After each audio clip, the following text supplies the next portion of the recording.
Order! Order! You are an incorrigible delinquent at times. Behave yourself, man!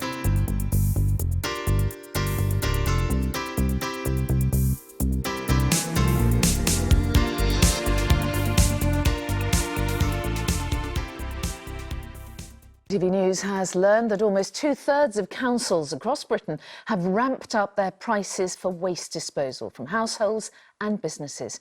More and more local authorities are charging for services like disposal of bulky items, DIY waste and commercial rubbish. Yesterday we revealed the huge scale of illegal fly tipping across the UK, and there are fears that rising council charges are fueling that problem. Our consumer editor Chris Choi has this special report on Grotspot Britain. Overnight, a country lane in Staffordshire was turned into this, a vast illegal dump. There are fears that some official policies are adding to this blight of fly tipping across Britain, leaving people to face more of this mess. There's hospital waste in. My grandson comes down here on his bike. If he fell in and there was needles in it or any contamination, he would be poisoned or whatever. This is normally a quiet country lane, but just look at it now, 100 metres of dumped waste weighing an estimated 500 tonnes. What you're seeing here is fly tipping on an industrial scale. There's construction, household, even medical refuse. It's happened in an area where district councils have increased bulky waste dumping charges. That raises the issue of whether rising fees result in fly tipping.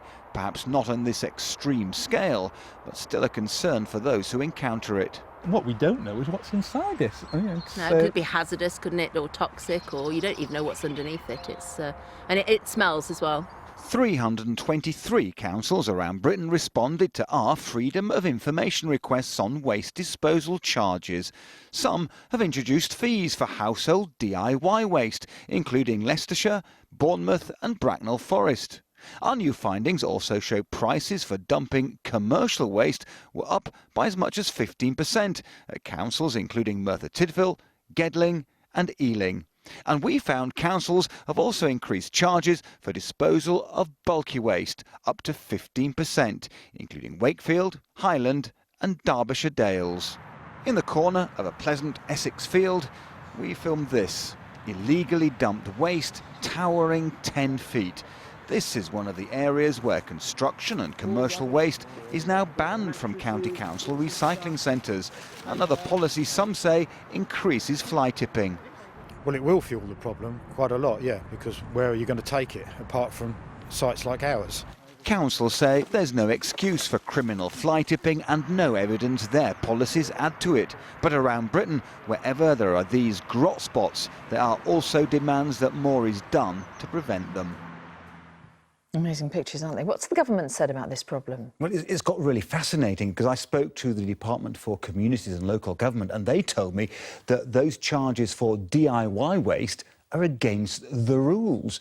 Surprising perhaps because we saw in our research that a lot of councils are doing it. So we said to central government, what will you do about it? They said if people are unhappy about the fees, they should complain using the local government ombudsman. So a big row brewing over that, I think. And you asked yesterday for viewers to get in touch, and you've been pretty much inundated, haven't you? Yeah, and some very depressing stuff. I mean, just have a look at this, sent in from near Accrington in Lancashire. About 30 lorry loads piled up. If you look carefully, you'll see sofas and plastic, just piles of rubble and rubbish. It's been there for about 5 months whilst an investigation goes on. Speaking of investigations, look very carefully on what I'm going to show you now. This is a video that has come in, and it actually shows fly tippers caught on camera.